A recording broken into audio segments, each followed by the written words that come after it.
Özü üzərindən necə yol? Qaynaq işlərini ustalar görür. Rul özüdür, bütün idarə etməsidir, təkərlər. Bunların hamısı yığılmasını özüm etmişəm. İnsanlara, cəmiyyətə, ətraf mühitə bir xeyir verməsi. Ona görə də bunu mən elədim. 150 kilo aparır rahat. Burada 150 kilo bəli, aparır. Bəli, aparır. 150 kilo aparır. Yəni sürətə bir aidiyyatı olmayacaq. 25 ilə gedəcək və 100 gedəcək, bəli, 150 kilo aparır. Bəs adam Karantin oldu, maşın sürməyə icazə vermədilər, şəhərə çıxmağa saatla oldu. Və o vaxtı hava çox təmizlənmişdi. Hətta bizim uzun müddət görmədiyimiz dağ görsənirdi. Azərbaycanın özünün istehsal etdiyi elektrikli nəqliyyat vasitəsi yoxdur. İlk Azərbaycanda elektrik nəqliyyat vasitəsidir ki, onun sertifikatı var. 10 il sonra Azərbaycanı necə bir yer kimi görürsünüz? Xüsusi keçidlər var ki, üzərində gedəndə onlar elektrik enerjisi yığır. O enerjidən biz o parkları işıqlandıra bilərik. Cərimələr olmasa heç bir inkişafdan söz gedə bilməz.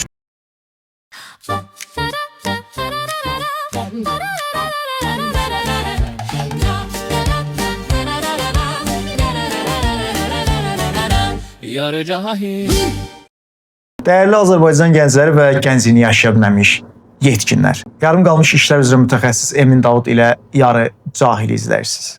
Bugünkü qonağım ZIM elektrik nəqliyyat vasitəsinin təsisçisi Ruslan Əliyevdir. Ruslan bəy, xoş gəlmisiniz. Xoş gördük. Təşəkkür edirəm dəvətinizə görə. Yarı cahil.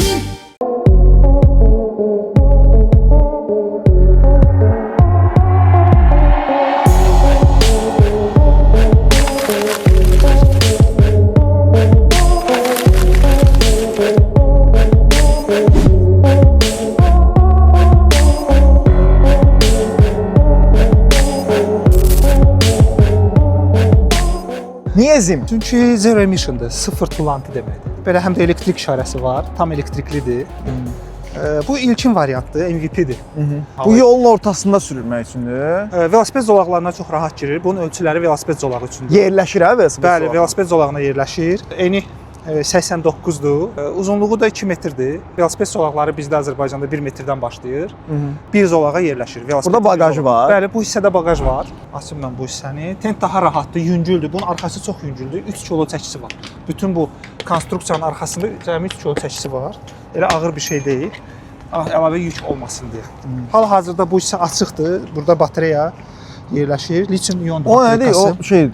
O alət çantasıdır. Bəli, alət çantasıdır. İçərisində lityum-ion bateriyası saxlaması üçündür. İndi oradan güc alır. Bəli, oradan alır, bəli. Nə qəribədir. Onda 3 kilo çəkisi var lityum-ionun və hardasa bizə yüklə hardasa 60-70 km getməyimizə icazə verir. Sürəti də 25-dir maksimum sürəti. Bu da ona icazə verir ki, biz velosiped zolaqlarına daxil ola bilək. Velosiped zolaqlarına daxil olmaq üçün beynəlxalq standart 25 km sürətdir. Elə bir şey var. Bəli, elə bir standartlar var. Yarı cahil. Ümumiyyətlə mən bu işin daha çox ideya hissəsindən maraqlanıram ki, hardan başladı? Hardan başladı? Deməli ilk olaraq mən 2014-cü ildə biz Almaniyaya getdik. Almaniyada Biz kimdir? Mən əvvəl onda Sokarda çalışırdım. EÇAR-la bərabər nümayəndə heyətinə getdik. Uniper şirkəti var idi, indi E.ON-dur. Həmin o şirkətə getdik. Orada onlar elektrikli velosipedlər hazırlayırdılar. Sıfır tullantı ilə bağlı. Orada gördüm ilk dəfə onu. Çox maraqlı gəldi mənə. Uzun müddət düşündüm, dedim Azərbaycanda hələ ki bu tendensiya yaranmamışdı. Elektrikli nəqliyyat vasitələri, elektrikli velosipedlər, maşınlar. Nəysə onda skuterlar da yox idi. Düşündüm hələ hazır deyilik buna. Bir müddət keçdi, sonra Avropa ölkələrinin birində mənim hal-hazırda hazırladığım modelə oxşar modelləri gördüm. Ondan sonra dedim niyə də yox Azərbaycanda zero emission, yəni sıfır tullantılı bir nəqliyyat vasitəsi hazırlamaq. İdeya buradan yarandı. Və bu yaranıb məndə 2024-cü ilin yanvar ayında. Hal-hazırda 3 model var. Bir modelin üstü bağlı modeldir. Hal-hazırda istifadə olunur. Adları var olan. Birinci model ZIM Cargo Bike-dır. İkinci model ZIM Cargo Bike Summer-dır, üstü açıqdır. Bu günləri çəkilişini apardığımız. Bir model də var. Hal-hazırda onun üzərində işlər görülür. Karbondan hazırlanır. O kombodur. Yəni kombo nə? Bütöv modeldir. Kabin hissəsi ilə bagaj hissəsi ayrı deyil, bir yerdədir. Və o belə bir futuristik dizayn var onun. Tam elektriklidir. Pedalı yoxdur onun. Niyə sıfır tullantılı, zero emission bir şey yaratmaq eşqinə düşdünüz yəni? Bilirsiniz də qlobal istiləşmələr gedir. Ekoloji problemlər yaranır. 2024-cü ildə həm də COP ərəfəsində Azərbaycanın da bir ekoloji bir dəstəyi olsun, elektrikli nəqliyyat olsun ki, həm maddi tərəfdən sərfəlidir, benzindən daha ucuzdur. Həm də təbiətimizə ziyan vurmasın. Çünki bu təbiəti biz gələcək nəsillər üçün qorumalıyıq. Bizim ciyərlərimizdir təbiət. ağaclardır, ətraf mühitdir. Nə qədər bu elektrikli nəqliyyat vasitələri olarsa, bir o qədər təbiətimiz nəfəs alar. Sıfır tullantı gələcək üçün çox vacibdir. Hər birimiz hansısa bir dəyəri qata biliriksə buna, ekologiyanın təmizliyi üçün, tullantıların minimuma endirilməsi üçün hər hansı bir addım atırıqsa, İstər bu zimi yaratmaqdır, istər yerdən kağızı götürməkdir, təmizliyi aparmaqdır, hansısa bir ağacı əkməkdir. Bunlar hər biri təbiətə bir öz töhfəsini verir. Tullantıların qarşısını almaqdır. Əlimizdən nə gəlirsə onu eləməliyik. Həyat üçün daha əlverişli bir formaya çevirmək üçün addım atmalıyıq. Ona görə də burdan yaranır hər şey. Yar cahil. Ümumiyyətlə handmade-dir, bu əllə yığılıb. Özü üzərindən necə yığılır? Qaynaq işlərini ustalar görür. Qaynaq və tornası işini. Amma qalan bütün üzəridir, bunlardır, sonra onun ön hissəsidir, rul özüdür, bütün idarə etməsidir, təkərlər. Bunların hamısı yığılmasını özüm etmişəm. Neçə kiloya qədər qaldıra bilir adam olaraq? Adam olaraq 150 kilo yük yeridir. 150 kilo aparır rahat. Burada 150 kilo aparır. Bəli, aparır. 150 kilo aparır. Yəni sürətə bir aidiyyatı olmayacaq. 25 ilə gedəcək 25 ilə gedəcək, bəli, 150 kilo aparacaq. Bəs Adam da orada fərq eləməz. 100 kilo, 110 kilo, neçə kilo otursa aparır. Doğru. Bəli, ümumi çəkisi hal-hazırda ümumi çəkisi 150 kilodur ümumi. 450 kiloya qədər bütöv apara bilir. İyun ayında Baku Expo-da Baku enerji sərgisi oldu. Orada istifadə etmək üçün biz bunu tez bir zamanda yığdıq ki, orada nümayiş etdirmək üçün. Bir investisiya qoyulmayıb. Özüm bütün çox işlərini özüm görmüşəm. Üzərində olan mühərrikə alınıb Çindən, bir də təkərlər. Güzgülərdir, o birilərdir, onlar elə əlimdə nə var, sonlardan yığmışam, işıqlardır. ZIM MTN nişanının özünün sertifikatı var. İlk Azərbaycanda elektrik nəqliyyat vasitəsidir ki, onun sertifikatı var. Hal-hazırda əqli mülkiyyət tərəfindən ZIM MTN nişanına sertifikat verilib, şəhadətnamə. Patent üçün də müraciət eləmişəm. Yaxın vaxtlarda patenti də alınacaq artıq. Yəni bunun hər hansı bir, necə deyim, elektrikli velosipeddən fərqi nədir ki? 4 təkərlidir. Bunu istənilən adam sürə bilir. Həm xanımlar sürə bilir. Velosiped sürə bilməyən adamlar sürə bilir. Motosikletdən fərqi odur ki, avtomobildən fərqi odur ki, buna sürücülük vəsiqəsi tələb olunmur. Velosipeddən fərqi odur ki, velosiped 150 kilo daşımır. Maksimum daşısa 50-60 kilo daşıya bilər. Yar cahil. 2024-dən əvvəl də ümumiyyətlə işdən əlavə işlər görürdünüz, düzdür? Bəli. Başqa girişimləriniz də olurdu. Bəli. Niyə məsələn 9-6 iş bəs eləmir ki, əlavə işlər görmək istəyirsiniz? 9-6 deməli bu bizim işlərimizdir, bu rutin işimizdir biz. Yəni mütəmməl gündəlik gördüyümüz işlərdir. Müəyyən bir bizə tasklarımız var, tapşırıqlarımız var, bu işi görürük. Ona görə də bizə əmək haqqı ödəyirlər. Həm dövlətə, həm cəmiyyətə bir xeyrimiz dəyir. Bununla bərabər bir sənin özün hobbindən də bir insanlara, cəmiyyətə, ətraf mühitə bir xeyir verməlisən. Ona görə də bunu mən elədim. Həm də maraqlıdır, çox maraqlıdır. Nəyisə yaratmaq, bir kreativ işlə məşğul olmaq, bu çox maraqlıdır. Bir şeyi yaradıb düzəldəndə çox xoş olur. Ki, bu mənim əlimin əməyidir. Məsələn, bu günləri yaradılan ZIM mən daha çox onun maddi tərəfi yox, daha çox onun mənəvi tərəfi mənə çox maraqlıdır. Məsələn, şəhərdə onu sayı artandan sonra, istifadəsi artandan sonra, yalnız Azərbaycanda yox, başqa ölkələrdə də istifadəsi artandan sonra sən fəxr edəcəksən ki, bu ZIM var, bunu sıfırdan bu komanda biz yaratmışıq. Bu komanda yaradıb və bu bizim əlimizin əməyidir və Azərbaycan məhsuludur. Azərbaycanın özünün istehsal etdiyi nəqliyyat vasitəsi, elektrikli nəqliyyat vasitəsi yoxdur. Ona görə də elə gedir. ZIM proudly made in Azərbaycan. Bir fəxrlə yaratmışıq onu. Yar cahil. Bəs necə gedir əsas sual? Bu hibrid modeldir. Həm pedalla gedir, həm qazla gedir. Qazdan da istifadə edə bilirsən, kömək dəstək olması üçün. Sadəcə məsələn pedal çevirməsəm, sadəcə qazı sıxsam 25 ilə gedəcək. Bəli, gedəcək. Bəs pedal nədir? Artırır sürəti, 26-27 sürət. Pedal artırır. Bəli, artırır. Hə, nə qədərə qədər? Hardasa bir 5 kilometrə qədər artırır. Hə, 30-a qədər. Bəli, həm də pedal buna enerji verir, əlavə enerji. Rekuperativdir. Tormuz verəndə enerji yığır, pedalı çevirəndə enerji yığır. Pedal və tormuzdan enerjisi artır. Bəli, əlavə enerji yığır. Həm də bu velosiped zolağına girməsi üçün mütləq buna pedal da lazımdır ki, bu velosiped kimi müəyyənləşdir ki, bu velosipeddir həqiqətən. Yəni bu ümumiyyətlə məsələn kim üçündür? Siz necə təsəvvür edirsiniz? Deməli bu həm şəhərdə Volt sürücülər üçün yaxşıdır. Həm siz burada indi bu yük yeri görürsüz, bunu çıxardıb bura oturacaq qoyub, burada insan da daşımaq olar. O maraq. Neçə nəfərə qədər? 150 2 nəfər daşıya bilərsən də. Rahat 2 nəfər yan-bayan oturub gedə bilər. Hətta burada əlavə bir necə sizdən belə sizdən olacaq? Belə yox, 2 dənə oturacaq kimi. Qəşəng, qəşəng. Daşına bilər. Bunu götürüb bura kofe aparatı qoya bilərsiniz. Səyyar kofe. Qəşəng. Bu günləri özünüz yəni 150 kiloya qədər əslində kofe aparatını da daşıyır. Bəli, rahat bura hər şey qoymaq olar. Burada bulkilər, şirniyyatlar daşıyıb sata bilərsiniz, çay daşıya bilərsiniz, çayla bulki sata bilərsiniz. Otellərdə istifadə edə bilərsiniz, dəsmallar daşıya bilərlər, bağlı məkanlarda. Ambarda bu günlərin bunun içində su daşıyırlar. Su vaxtçokları qoyurlar, daşıyırlar kasetin içində bir yerdən o bir yerə. Bunun biraz əgər bağlı məkanlardadsa bunun arxa şeyini uzadıb daha uzun nəsə yerləşdirmək olar. Bir neçə sıradan böyük bir yer eləmək olar və bunun arxasında çox şey daşımaq olar. Əgər bağlı məkanlardadsa, enini də biraz da böyütmək olar. Yəni müxtəlif istifadə üsulları var. Yarı cahil. 10 il sonra Azərbaycanı necə bir yer kimi görürsüz? 10 il sonra Azərbaycanı daha müasir, texnoloji cəhətdən daha innovativ, daha inkişaf etmiş görmək istəyirəm. Və bu düşünürəm ki, olacaq. Smart şəhərlər bu günləri yaradılır, işğaldan azad olunmuş torpaqlarımızda. Bakı şəhərinin özündə çox şeylər artıq innovativ həllər tapıb, artıq məsələn parkinqlər artıq əvvəlki kimi deyil. Artıq bir application üzərindən sən parkinqin ödənişini eləyə bilirsən, boş parkinq yerlərini görə bilirsən. Bu günləri elektrikli avtomobillər idarə edirik hər birimiz. O elektrikli avtomobillər üçün şarj stansiyalarını artıq biz telefonumuzdan, smartfonlarımızdan baxa bilirik. Harda boş məşğuldur, harda boş yerlər var, harda enerji ala bilərik. Bu artıq innovasiyadır. O bu gündür. Bəs 10 il sonra Gələcəkdə artıq bunların sayı artacaq, alternativ enerji mənbələri yaranacaq.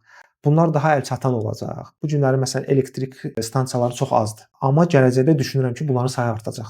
Artıq yanacaqla idarə olunan avtomobillərin sayı artıq azalacaq. Ekoloji daha təmiz olacaq. Məsələn, sadə bir misalı gətirmək istəyirəm. Covid ərəfəsində bir müddət karantin oldu. Maşın sürməyə icazə vermədilər. Şəhərə çıxmağa saatla oldu. O vaxtı hava çox təmizlənmişdi. Hətta bizim uzun müddət görmədiyimiz dağ görsənirdi. Pəncərədən görmədiyimiz tağı görürdük. Çünki tüstü azalmışdı. Təmiz hava təmizlənmişdi. Düşünürəm o dağı bir də görəcəyik. Tək Covid olmasın, amma hava təmizlənsin ki, o dağı görə bilək. Yarı cahil. böyük ehtimal ki, B2B satırsınız da. Bəli, B2B-dir. Hal-hazırda B2B-dir. B2C yoxdur. B2C yoxdur. Niyə? B2B-dir. Çünki B2B yaxşıdır ki, sifariş olanda küllü miqdarda olur. Artıq onun üçün siz nəzərdə tutursunuz məkan, istehsal, işçilər. Amma B2C Amma siz dediyiniz kimi də məsələn 50-də düzəlmək istəyirəm mən bir dənə. hə demək olar, amma o biraz baha başa gələcək. Hə daha başa Başa gəlir. Hə, Başa düşdüm. İnsanlara sərf eləməzlər. Şey- Amma B2B üçün sərf eləyir. Gizli deyilsə qiyməti öyrənə bilərik B2B və ya B2C. B2B Təxmin üçün- etsəz Hə, olar B2B aralıq. üçün bəli hardasa 5500-6000 manat arası dəyişəcək. Hə, təbii ki, miqdarından asılı olaraq endirim eləyirsiniz. endirim olacaq, bəli. 5500-6000 manat. Əslində idealdır yəni. Bunların zərətkası, batareykası da şarj etmə imkanları çox rahatdır. Yəni bir saata yığır, amma ehtiyac yox. Çıxartdın, başqasını qoydun, sürdün, davam elədin. Ne, üstündə batareyka da verirsiniz həmin Bəli, qiymətə. əlavə üzərində batareykası olur. Əlavə batareya üçün də əlavə xərc edilməlidir ki, Hə, əlavə bəli, xərc. əlavə batareyası. Çünki lityum-ion batareyaları çox bahadır, yəni. Bu lityum-ion bu indiki BYD falan maşınlarının istifadə elədiyi deyil. Bəli, bəli. Ha. Yarı cahil. Smart şəhərdən bəhs elədiniz. Smart şəhər nədir? Smart şəhər Ağıllı şəhər. ağıllı şəhərlər. Məsələn, bu günləri bizim parklarımız var. Elə bizim işimizin yanında da var, böyük bir park var, Atatürk parkı. Bu gün Atatürk parkının işıqlandırılmasına müəyyən miqdarda məbləğ ayrılır. Park ortada yerləşir. Atatürk prospektinin ortasında. Xüsusi keçidlər var ki, üzərində gedəndə onlar elektrik enerjisi yığır. Üzərindən maşın keçəndə, insanlar hərəkət edəndə o enerji yığır. O enerjidən biz o parkları işıqlandıra bilərik. Müəyyən məsələn parkinqlər var. Molların altında parkinqlər var. O parkinqlərin işıqlandırılmasını həmin o elektrikdən alıb o binaları işıqlandıra bilərik. Onun üçün yanacaq istifadə etməyə ehtiyac yoxdur. Düzdür, az enerji verir, amma gələcəkdə bunu daha da təkmilləşdirib bu enerjini ala bilərik. Bəs bu smart şəhərlər, ağıllı şəhərlər məsələn insanların gündəlik həyatına nə təsir edəcək? Ekologiyanı qorumaqdan başqa. Təhlükəsizlik məsələləri var. Bu günləri hər tərəfdə kameralar var. Bu ağıllı şəhərləri artıq daha da yaxınlaşdırır. Bu günləri o kameraların olması cinayət hadisələrinin daha tez tapılmasına və cinayət hadisələrinin ümumiyyətlə olmamasına gətirib çıxarır, azalmasına gətirib çıxarır və daha tez tapılmasına gətirib çıxarır bu günlər kameralar. Gələcəkdə məsələn bu kameralar avtomatik olaraq insanları identifikasiya etsə, düşünürəm ki, var bəlkə də artıq istifadə olunur. İdentifikasiya etsə, məsələn mənim çəkir və bilir ki, bu Ruslan Əliyevdir. Avtomatik. Artıq mən hansısa bir orada səhvlik eləsəm, artıq mənim məlumatım var. Harda yaşayıram, mobil nömrəm nədir? O demək deyil mən cinayət törədirəm. Ola bilər əlimdən nəyisə yerə atıram, şəhəri zibilləyirəm, təmizliyinə riayət eləmirəm, it gəzdirirəm və ya pişik gəzdirirəm, məni harasa çirkləndirir. Məsələn, elə də qoyub çıxıb gedirəm. Artıq o kameralar onu görür, çəkir və mənim məlumatlarım var və mənə cərimə gəlir. Bu belə olsa, artıq heç kəs ev heyvanlarını bu formada yolda minalar qoymazlar o heyvanları da. Təmiz olar şəhər. Onda cərimələr tətbiq olunmalıdır. Mütləq cərimələr olmalıdır. Cərimələr olmasa heç bir inkişafdan söz gedə bilməz. Bu gün Almaniyanın bu qədər disiplinli insanların olması, başqa Avropa ölkələrində disiplinin olması bu cərimələrlədir. Amerikanın özündə də böyük cərimələr var. Bu günləri əvvəllər bizdə necə idi? Piyada keçidləri var idi. Piyada keçidində heç kəs saxlayıb maşını yol vermirdi. İnsanlar gözləyirdi, maşınlar ki, nə vaxt boşalırdı, insan keçirdi. Bu gün cərimələr var, hamı saxlayır, yol verir. Bəziləri cəriməyə görə saxlayır, bəziləri həqiqətən də sürücülük mədəniyyəti var deyə saxlayır. Bu sürücülük mədəniyyəti olan onsuz da cərimədən öncə də saxlayırdı, yol verirdi. Amma cərimə olandan sonra artıq saxlamayanlar da artıq saxlayır piyada keçidində. Bilir ki, 40 manat cəriməsi var. Və ya başqa yol hərəkəti ilə bağlı qaydalar, artıq cərimələr var deyə sərxoş halda avtomobil idarə etmirlər. Bununla bağlı daha da cərimələri sərtləşdirməyinə mən razıyam şəxsən. Olsun.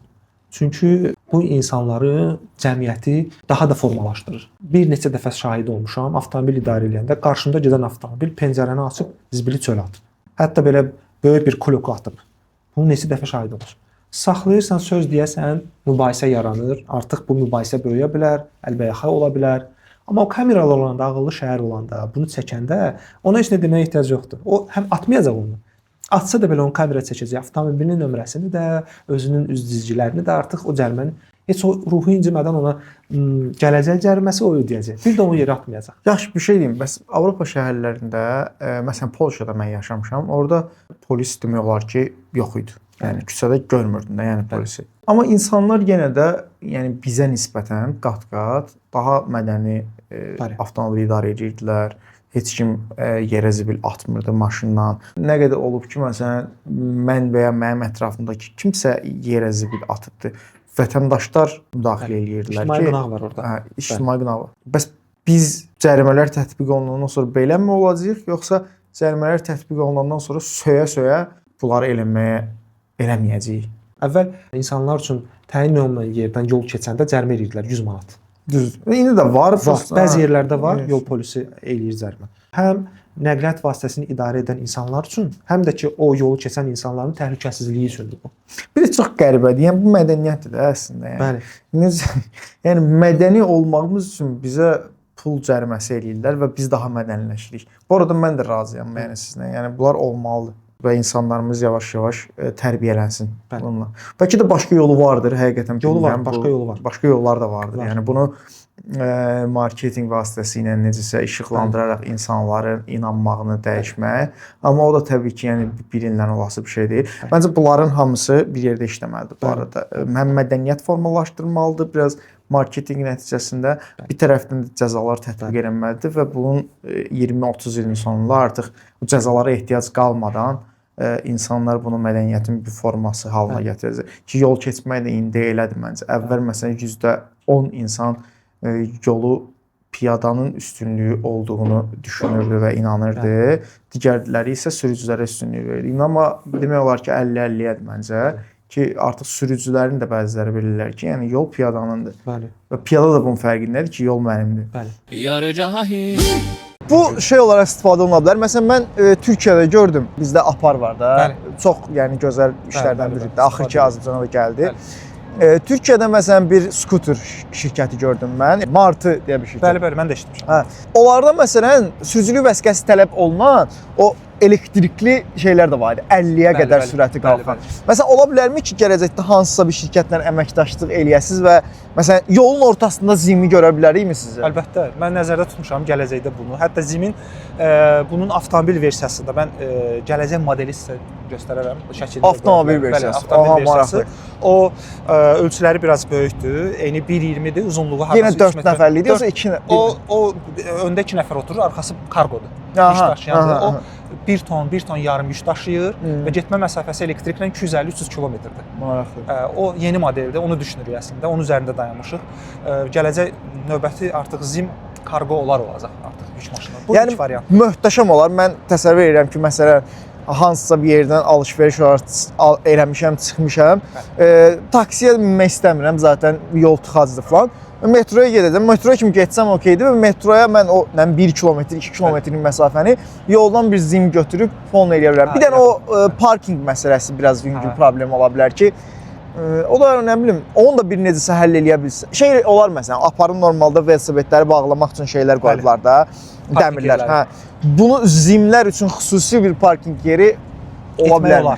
Bunu biraz enlini balacalaşdırmaq olar, uzunluğu da biraz balacalaşdırmaq. Arxasını yük yerini kiçik eləmək olar. Hə, yəni 150 kilo olmasa da olar məncə. Yəni atıram 50 kilo belə bəsdir məncə də. 4 təkərli ona görə yaxşıdır ki, bunu xanımlar da sürür. Velosiped sürə bilməyənlər də sürür. Hə, o yanında balaca bir sizenya qoyub, məsələn bu günləri apar çox yaxşıdır. Mən də özüm də istifadə edirəm. Sağ olsunlar. Amma siz onu bu günləri velosiped sürə bilməyən adam onu sürə bilmir. Düzdür. Hə. Və ya siz yanınızda bir uşaq var, biraz yaşı balacadır, siz onu ora mindirib apara bilmirsiniz də. Düzdür. Amma bunun yanında bir yer olsa da siz onu əyləşdirib yanında apara bilərsiniz. Siz bayaq dediyiniz kimi bagajı götürüb məsələn 2 dənə steniyə qoysanız, kəmərli bir şey olsa çox möhtəşəm olar. Apara bilərsiniz. Yar cahil.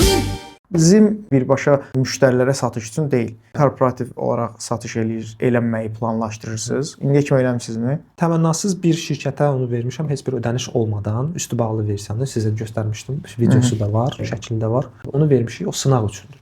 Tam təmənnasız artıq bir 3-4 aydır ki, artıq onu istifadə edirlər. Mənim lazımdır ki, feedback alım. Nəyi dəyişmək olar? Nəyi inkişaf etdirmək olar? Nələr vacibdir? Həmin o üstü bağlı versiyanın içərisində kameralar quraşdırılıb, sürücü sürdükcə onu öz fikirlərini bildirir orada. Kamera üstündə o. Bəli, içərisində kamera. Sürə-sürə danışır. Bəli, sürə-sürə danışır. Partiydən bunun burası niyə belədir zaten? Məsələn, yolda qalır, səbəb nədir, nəyə görə qalır? Dönmə bucağı ilə bağlı məsələn fikirlərini bildirə bilir. Siz canlı izləyirsiniz bunu yoxsa sonradan recording? Nə qədər vaxtdan bir məsələn? Mən demək olar ki, həftədə bir dəfə onlardan feedback alıram. Aha. Onlar özləri ya videonu göndərirlər, ya mənə telefonla deyirlər ki, bəs burasını təkmilləşdirsən yaxşı olar. Bu hissəsini təkmilləşdirsən biz yerində də təkmilləşdirə bilirik. Və ya elə bir şeylər var ki, onu təkmilləşdirmək üçün sökülüb təzədən yığılmalıdır. O hissələr. Bəs bunun indi məqsədi nədir? Niyə vermisiniz? Yəni həm bu inkişaf eləsin deyə. Feedback almaq üçündür. Sırf bu sınaqdır. Bir var ki, mən onu özüm götürüm sürüm, sınaq testləri keçirdim. Bir də var ki, real yerdə həm yük daşıma qabiliyyəti yoxlanılır, getmə məsafəsi yoxlanılır, çərçivəsi yoxlanılır, dözümlülüyü, yağışda sürülməyi, günəşdə sürülməyi, nə qədər əyilməyi, burulmağı, bu hissələr, təkərin dözümlüyü, elektrik enerjisinin range'i, yəni getmə məsafəsi, bunlar hamısı orada test olunur. Real müddətdə. Bu ambardadır, bax qapalı yerdədir. Yola çıxmır, kiməsə başqa bir təhlükə yaratmır. Ancaq qapalı bir məkanda istifadə olunur. Amma yenə də o bizim üçün müsbət indikatorlar var. Biz o indikatorlardan istifadə edib təkmilləşdiririk. O indikatorlar bizə vacibdir. Çox gözəl Ruslan bəy. Yəni mən həm bu Zimin B2B hissəsi çox dəstəkləyirəm ki, Azərbaycanlı bir zero emission bir şirkət həm qlobala çıxmağı, həm Azərbaycan üçün istehsal etməyi bu sabitsin ölkənin də gücünü artıracaq şeylərdən biridir təbii ki. Üstəlik gələcəkdə bəlkə həqiqətən B2C olarsa mən yol küçədə belə, yəni apar velosipedləri ilə bir yerdə bu Zimin avtomobillərini görmək istəyirəm. Bayaq da danışmışdıq bunun haqqında. Başqa bir dizaynı var idi, avtobus kimi. Avtobus mini avtobus idi da o da çox. Neçə nəfər daşıyırdı? O 4 nəfər. 4 nəfər daşıyır. Taksi deyək də. Bəli. Nanobas. Nanobas, yes. Skuterlu taksi kimi bir şey. Yəni mən məsələn həqiqətən avtomobildən istifadə etməyi və ümumiyyətlə taksidən istifadə etməyi sevmirəm. Həm yollar tıxacdır, getmir. Həm də ki, yəni mənə görə bu əlavə həm xərcdir, həm yəni təbiət tərəfi də var ki, yəni korlayırıq. Yəni çox gözəl olardı ki, yəni mənə gəlsin bir velosiped yolu ilə həmin o nanobas aparsın bir yerdən bir yerə. Çünki gələcəkdə indi metroda stansiyalar da genişlənir. İnanıram ki, daha yaxşı olacaq, yəni Azərbaycandakı nəqliyyat sistemi. Və bu yəni həqiqətən o nəqliyyat sistemlərini birləşdirərək bu smart şəhərlər deyil də nə deyirlər, ona daha urban mobility deyilir. Yes, urban mobility, yes. Şəhər mobilitisi də, şəhər yəni istədiyim hər şeyə mən 5 dəqiqə məsafədə çatmalıyam. Bu nəqliyyat vasitəsi də ola bilər, Zimin gələcəkdəki nanobasları da ola bilər. Çox maraqlıdır, çox gözəldir. Həqiqətən təbrik edirəm sizi. Yar cahil. Nə qədər vaxtda şarj olunur? 1 saata yığır. 1 saata full. Və fulla nə qədər, neçə kilometr gedə bilirik? Pedalsız. Yüklə 60 km, yüksüz 100 km. Yüksüz 100 km, amma pedalla istifadə eləsən artır. Nə qədər artır? Əlavə 5-10 km verir. 5-10 km verir. O artıq sürməkdən asılıdır. Gücsüz 5-10 km və güclə 2-3 km Hə. çox vermir. Biz nəzərdə tutmuşduq ki, üzərinə günəş paneli də qoyaq. Amma günəş panelinin üzərinin həm özünün çəkisi, həm onun orada müəyyən akkumulatoru var, tranzistorlar var, müxtəlif avadanlığı var. Onu qoşanda əlavə yük verir. O da bizə elə çox getmə məsafəsi vermir. O da 2-3 km. Onun üçün də günəş enerjisindən istifadə etməliyik. Hələ ki ona ehtiyac yoxdur. Başa düşdüm. Yarı cahil. Belə bir tipdə startap qurmaq istəyənlərə sadəcə zero emission, yəni bu nəqliyyat vasitəsindən söhbət getmir. Ümumiyyətlə təbiəti gözəlləşdirmək üçün ola bilər. Bu insanlara nə tövsiyə vermək istəyirsiniz? Əsas ideyalarına inansınlar. O ideyalarına inansalar, onları reallaşdıra biləcəklər. İlkin olaraq MVP-sini yaratmalıdırlar. İdeyaya inanıb MVP-ni yaratmalıdırlar. Yəni Minimal işlək məhsul məhsulunu yaratmalıdırlar. Bu istər proqram təminatıdırsa, proqram təminatı olaraq, application-dırsa, application olsun və ya hansısa bir fiziki bir şeydirsə, bunu mütləq minimum işlək vəziyyətini yaratmalıdırlar. Ki bunu cəmiyyətdə göstərsinlər ki, bunun məqsədi nədir. Əgər özlərinin gücü çatırsa, maddi və ya məkan olaraq bunu istehsal eləsinlər, yaratsınlar, develop eləsinlər. Yox, çatmırsa bunu investorlara təqdim edilsinlər. Amma mütləq öz ideyalarına inansınlar. Qarajda düzəltmisiniz demişdiniz də ilk versiyasını. Bəli. Ümid edirəm ki, qarajda düzələn digər layihələr kimi, Google kimi, nə bilim, Apple kimi, Facebookda dormitoridə düzəlmişdi, yataqxanada düzəlmişdi, amma yenə də ümid edirəm elə bir uğur əldə eləyər və həqiqətən qlobalda Azərbaycanı təmsil eləyər. Çox təşəkkür edirəm gəldiyinizə görə. Minnətdaram sizə. Mən də minnətdaram sizə. Çox sağ olun. Maraqlı. Çox xoş oldu, maraqlı oldu. Uğurlar sizə. Çox sağ olun. Sağ olun. Siz də videonu bəyənməyi, kanala abunə olmağı unutmayın. Ruslan bəyə başqa suallarınız varsa verin. Mən əlavə də bir video çəkməyi istəyirəm Ruslan bəylə. Bu videoya bir 10.000 izlənmə gəlsin. Ruslan bəyi yenidən dəvət edirəm. Bu video 10.000 izlənmə alana qədər Ruslan bəyin artıq bu zimi artıq haralarda olar onu bilmirik. Onunla bağlı da məlumat alarıq. Bu arada Zim haqqında ətraflı məlumat əldə etmək istəyirsinizsə, aşağıda saytı çıxdı. Zim.az saytına daxil olaraq ətraflı məlumat əldə edə bilərsiniz. Həm biznesiniz üçün maraqlıdırsa, oradan sifariş də edə bilərsiniz və ya dəstək ola bilərsiniz. Daha da önəmlisi belə. Sağ olun. Sağ olun, minnətdaram. Çox sağ olun.